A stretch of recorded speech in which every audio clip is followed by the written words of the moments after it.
2 of my Holtzclaw analysis. If you didn't watch part 1, I really recommend that you do. Okay, so the Miranda warnings are done. We are about to hear his first account of this traffic stop. So let's see what he says. Just like we talked in the car. You haven't heard any rumors? I haven't heard any rumors. Ooh! First contradiction. He has been in this room for about 6.5 minutes. He has only been talking to her for about 3 minutes, and he has already contradicted himself. Do you remember? I covered this in part 1. He said he was embarrassed to be there, that the station knows, blah, blah, blah, blah, blah. And she's saying, well, this is going to put those rumors to bed. He has just now contradicted himself and said, well, I haven't heard any rumors, because he's trying to distance himself from this crime. Remember, this crime he committed about 14 hours before this interview, so this is very fresh in his mind, and that is very significant that he just contradicted himself this quickly into the interview.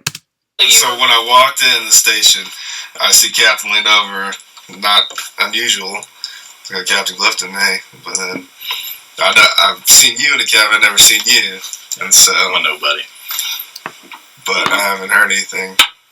So just like anything. You had said, and we told you that there was a traffic stop. Right. That somebody made some allegations against an officer. Right. They don't know the officer's name. None of that. And you said that you made a traffic stop after work. Did. But you didn't call it in. I didn't call it. Where was that? It was about Northeast 50th and Lincoln, just to the west. Okay. Tell me about that stop. That is a great question. It is open-ended, and it lets him decide where to start his account, what to include in his account, and where to end the account. That was perfect opening question. As he begins to talk about the stop, notice when he switches from past tense to present tense and back again. That's extremely significant because a reliable account will be in the past tense. But he switches rather often to the present tense. And that's because if you're speaking truthfully about something that happened in the past, you're going to talk in the past tense. If you're making it up, or if you're otherwise being deceptive and you're kind of altering things a bit, or you're leaving things out, you're very likely to go into the present tense, because it's like you're watching a movie in your mind as it happens, rather than kind of going back and watching a movie of something that already happened, The other reason that I like that question is because her question does not have a tense to it. She didn't say what happened, past tense, or, okay, take me through the stop, what's happening?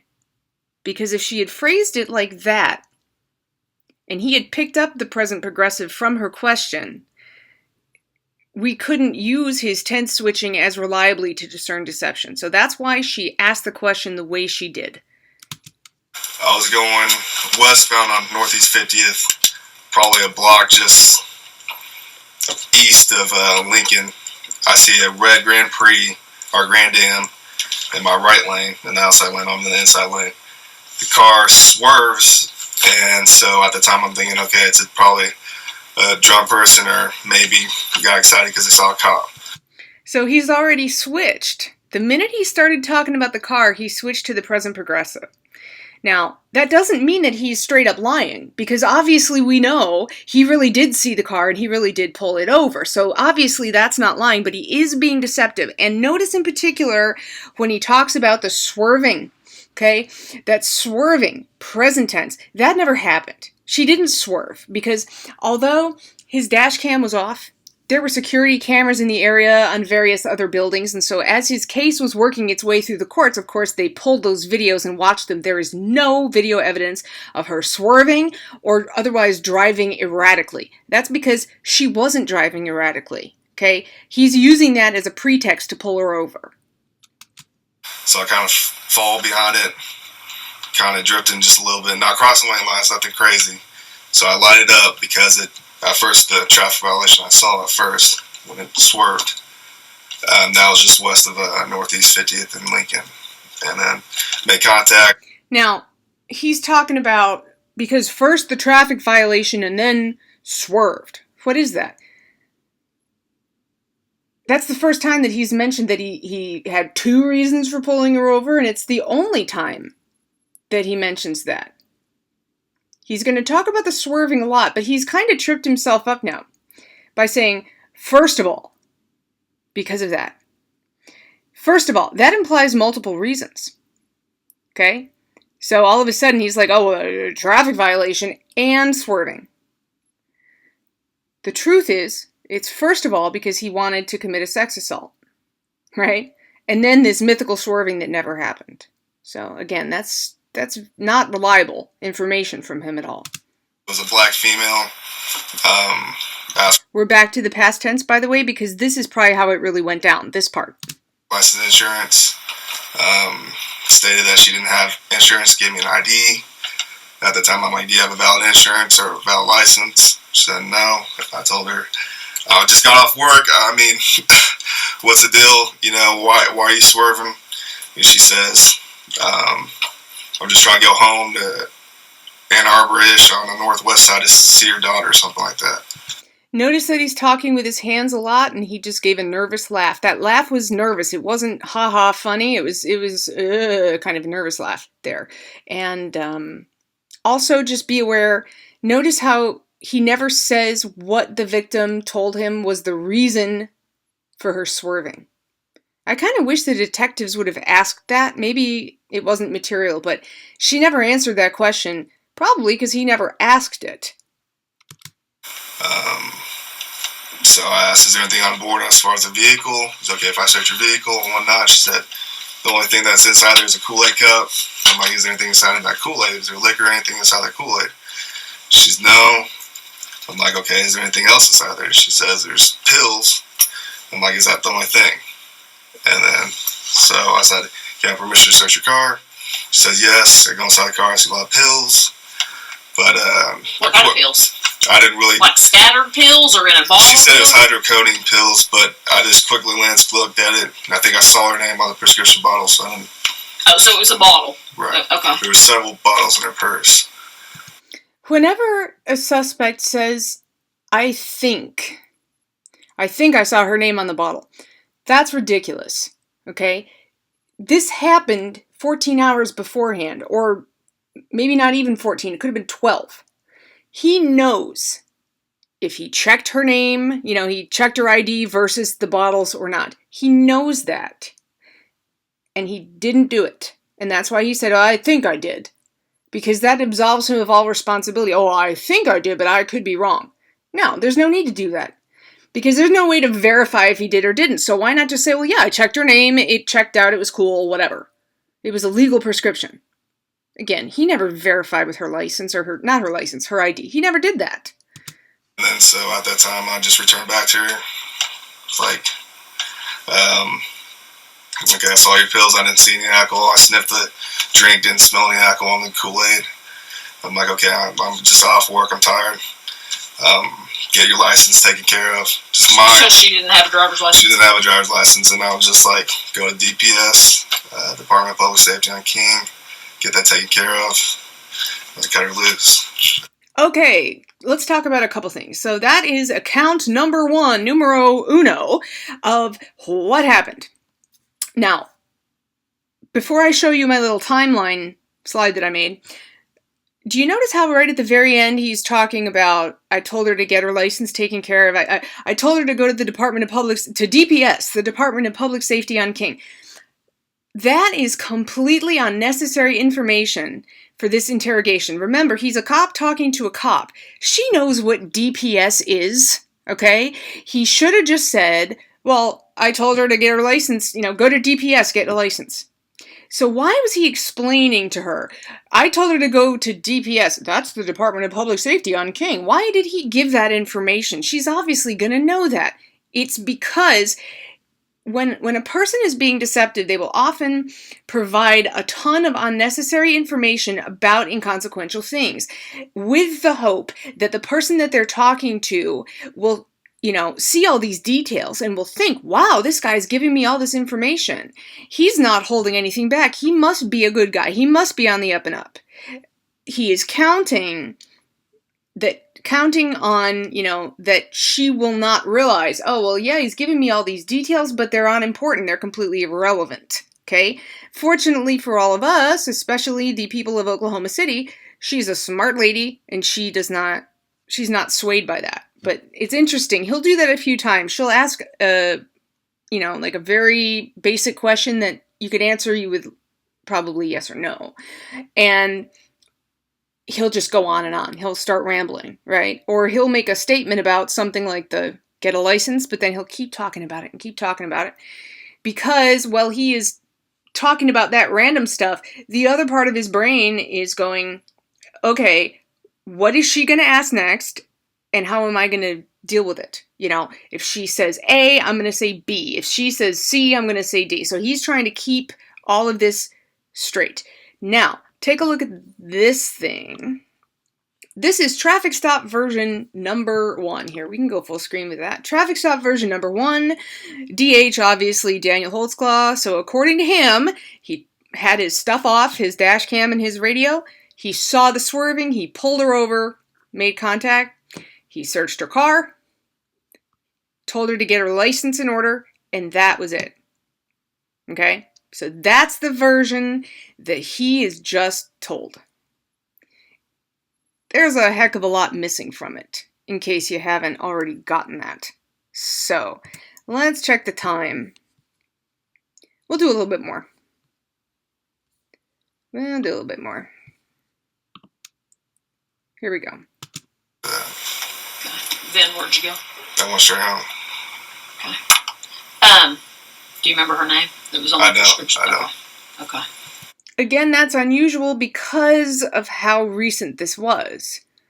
It was the last person he pulled over before he went home, went to bed, and then now this is the following morning. So that's a little weird that he doesn't remember her name.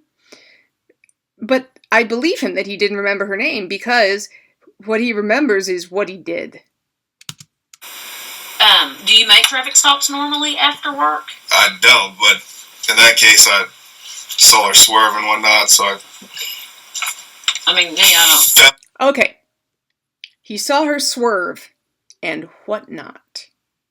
Now, he saw her swerve. That's now in the past tense because he's already talked about the swerving several times, so he is now comfortable with that fabrication, so therefore he is able to start talking in the past tense about that. His brain doesn't automatically flip over to the present progressive. Also notice here he's going to be using his hands a lot. Just where I paused it, he had kind of run out of words and he was just making hand gestures, okay? He's trying to impress upon them that the only reason I pulled her over is because, I felt obligated. I saw her swerving to, do my duty as a, upstanding police officer to get this dangerous person off the road, right? Or something like that. I know. People can't say that as whatnot. So again with the hands, and he has just said whatnot for the second time. Whatnot is a weasel word because it kind of casts an umbrella over a whole bunch of other details, right? I saw her swerve and whatnot. Well, so what is he lumping into this whatnot? Okay, this is the second time he's talked about multiple reasons to pull her over. I saw her swerve and whatnot. Well, the whatnot is, and I was feeling rapey, and I thought that she looked like a good mark because she was in a bad part of town and probably wasn't someone who was going to go to the police because she probably had drugs on her or she probably had open arrest warrants. That's what the whatnot is, but of course he's not going to say that due to the fact of where he is and who he's talking to. Whatever, but I felt like I needed to make that traffic stop. Okay. How was she? Was she respectful? Was she felt like she was nervous and whatnot, and I'm like, why are you nervous? And she was even crying. I'm like, why are you crying? Why are you nervous? Whatnot? And she's just like, I don't know. I'm just nervous because you're a cop and I got pulled over. Now, this nervousness and crying, he didn't say that in his initial account, did he? No, he did not. But she asks this one little question, how is she? And all of a sudden he's like, well, she really was nervous and crying, at least by the end of this encounter. So he feels like he should be honest about that. So he chooses to include that information now in kind of, this is like account version 1.5. He chooses to put that in there. He could have lied. He could have said she was fine. She was calm. She was cool as a cucumber. No distress at all. Instead, he makes the choice to include the crying and the nerves, but then to try to say, give a false reason for why she was upset. Like nothing you had to be nervous about. And I told her, I'm like, I don't really want to take you to jail for no SDL or anything. I just got off work. I'm tired.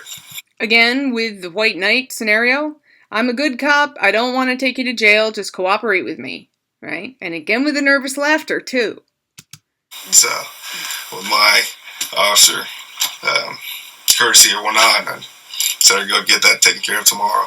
Let her on her way. And you don't have to I'm not going to sit here and go, why didn't you take her to jail? You're less. Okay, that's her polite way of saying, don't tell me about police procedure and officer courtesy. Don't tell me about that. I know about that. I've been a cop for longer than you've been alive. I know about that, and it's extraneous information, right? Don't bother me with that. And check out, he's starting to move a little bit. He's rubbing his hands on his thighs. He's getting a little bit more jittery at this point. Oh, I don't care. Was she drunk? Did you think she was drunk? I think she... This is a simple question. It should be a yes or no. She drank, but I don't think with my experience, I don't think she was past the legal limit. Right. So. He could have just said no. Or maybe she'd had a drink, but no, I didn't think she was drunk. Instead, he's falling all over himself with a simple answer. Very, very, very suspicious, and again, she knows it. Don't think this is going over her head, because it's not. And that's what I asked her too, is like, with your pain medicines of hydrocodone, everyone knows that you drink with that, it maximizes the effects. So I asked her that, she said no. But when she was in the back of my car, when I was in the front car, in the driver's seat, I could smell it off of her, but I don't. So now he's saying he put her in the back of his car. That was not in the original account, was it? No, it was not. She was still past the legal limit. Okay. So you got her out of the car? Yes. Okay. And put her in the back of your car? Yes. Now, he left that out of the original account because that's where the sex assault took place. What he did was he had her sit in his cruiser, kind of like in the back, but with her feet out on the ground, so she was like sideways in the car, which sometimes police officers will do that if they want to talk to someone. They'll put them in the car and they'll keep the door open and they'll kind of stand in front of them and talk. But he didn't say that the first time around because, again, he would have loved for her to believe, for the detective to believe that all of this happened while the driver was in the car and that there was no opportunity for him to force her to give him a BJ. But she's pulled it out of him, so he has admitted that not only she was nervous and crying, but that he pulled her out of the car and put her in his car. Any problems there? No, she was cooperative. Didn't give me any problems or whatnot. She was cooperative. Because you had a gun, dude. And because you're freaking huge and she didn't want you to kill her. So, yeah, she was cooperative. And notice how that's past tense, simple statement, because it's true. It's just creepily and chillingly true because of why she was cooperative. And then you searched, did you run her through Unit 800? I didn't. You didn't? Mm-hmm. So, did you run her on your MDT? No, I didn't. All my stuff as far as that, because I didn't call it in and say it was a traffic stop, my computer was off and everything as well. Did you shut it off? I just shut it off, yeah. On the way, on 50th, I turned it off right before the traffic stop, basically. Now, very interesting. Yeah, all my stuff was off. I turned it off right before the traffic stop. Again, past tense, simple answer. He's not stumbling. He's not hemming and hawing. He's not doing the hand jive, right? Because that's true. He did turn it off right before he pulled her over. But the question that is never answered, right, is, well, why? Why did he turn it off? He turned it off because he didn't want there to be a record of what he was about to do, is why. Okay. And where did you pick her up? 50th and what about? 50th and Lincoln, just to the west. But no, where'd you see her swerve, kind of? I said a block just to the east of Lincoln and 50th. Okay. And that's important because they want to know where to ask for surveillance camera footage to see if she did indeed drive erratically or not, and she wasn't. Pull over right away. She was in the right lane, and that was... Again, did you pull her, or did she pull over right away? This is a yes/no question, but listen to how long this takes him to get this out. Lane where I saw her swerve, and so she saw a police car right there, and so she kind of did what everyone does, slow down, kind of, okay, is he going to pull me over or not? And then I lit her up about 50. Okay. That was like the worst explanation ever to a yes/no question. And also he said, well, she slowed down. She did what everyone does, slow down. What? Everyone doesn't do that. There are plenty of people that try to run from the cops. Okay? What he's saying with that is he is trying to impress upon the detective that this was a normal stop. She did what everyone does. He is trying to get her to believe this was a normal, run-of-the-mill routine stop, with the exception of that he was off duty and he had already shut his stuff off. Okay? He's trying to portray normalcy here. Lincoln, past the intersection to the west. Okay. When you put her in your car, did you pat search her? When I came here, I was like, lift up your shirt. Is there anything on you? Anything as far as your waistband or anything like that? She said no. And then I put her in the vehicle. Okay. He left out the searching until she asked him directly. So even when she tried to clarify, okay, you pulled her out of the car, you put her in your car, he did not volunteer this information about the searching. Because what really happened was he made her pull up her shirt to expose her breasts and pull her jeans down to expose her private area. Then he made her give him a blowjob. Okay, that's what really happened. So he is not going to want to touch many of those details unless he has to. And she kind of has him backed into a corner. Did you search her or not?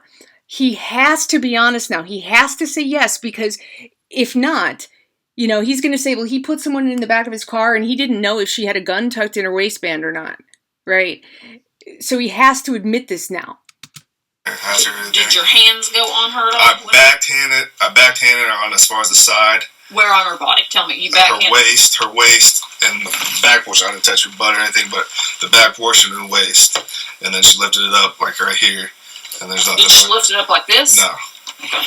So she never went, nothing, no. Exposed her breasts or anything like that? She asked me if I was like, no, it's okay.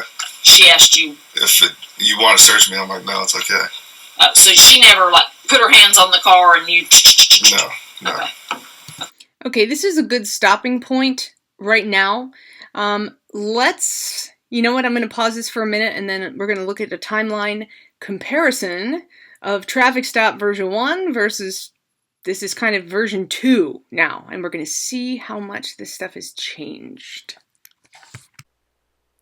Okay, so this is the second version of that traffic stop. The stuff in red is new. So look what he left out. Now we know he extracted her from the car. Now we know that he searched her for weapons and drugs. Now we know that she was in the back of his car. She was nervous, crying, apparently smelled like booze, and that he questioned her in his police car before he searched it.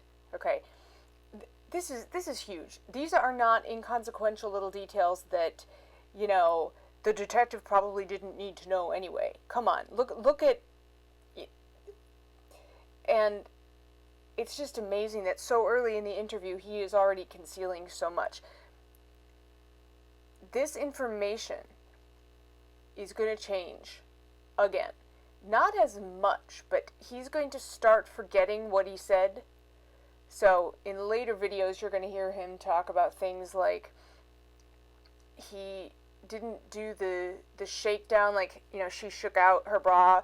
That didn't happen until she was in the car, whereas he's already said just a few moments ago that he did that outside the car. It's little things like that, but you have to be looking for the little things, especially when you have somebody who is so accomplished a liar. So anyway, this is traffic stop version the second, and anytime someone's story changes this much within 10 minutes, you just know that the rest of the interview is about to get crazy. So anyway, thank you guys so much for watching.